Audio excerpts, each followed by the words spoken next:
Hi everyone and welcome back to my channel. I hope you're all well. Here at Boost Forwards, we are obsessed with careers and helping you put your best foot forward. So we thought we'd do a new video series specifically on careers and wanted to start off by talking about how you can write the perfect CV. So we wanted to start off by going through 5 general tips about how you can write your CV, and then we'll go through the entire structure section by section. So tip number 1 is to aim for a 2-page CV. Some of my best friends are recruitment consultants and they tell me that anything more than 2 pages just quite honestly does not get read.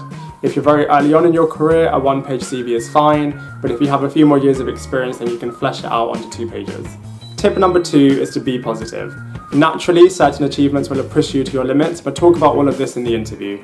Your CV is your opportunity to show yourself in the best possible light, so stay positive. Tip number 3 is to shout about your achievements. For the majority, this won't come easily, but you really have to get into the mindset of really selling yourself and talking about how amazing your accomplishments are.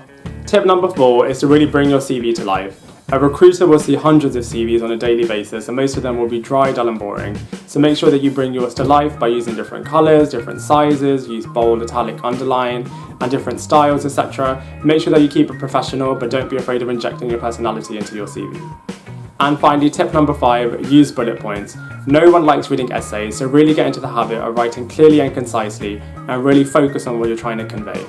Okay, so now we're on to the actual structure of your CV. So this should first start off with your name and contact details. For me, this includes my telephone number, email address, and social media details. People also like to put in their nationality, their date of birth, and their address. I personally think this is a bit unnecessary, but feel free to put the contact details that are right for you. Okay, next we have your mission statement. This is a really fun section where you can really summarize who you are, what you've achieved, what you're looking for, what you're passionate about, etc. Make it sound really compelling and make it around 3 lines long. So next we have the main section of your CV, which is your employment history. Some people like to put their education in first because they're particularly proud of their educational achievements, but my recruiter friend told me that actually what a recruiter wants to see first is your current job, so try to put in your employment history next because the CV should be in chronological order.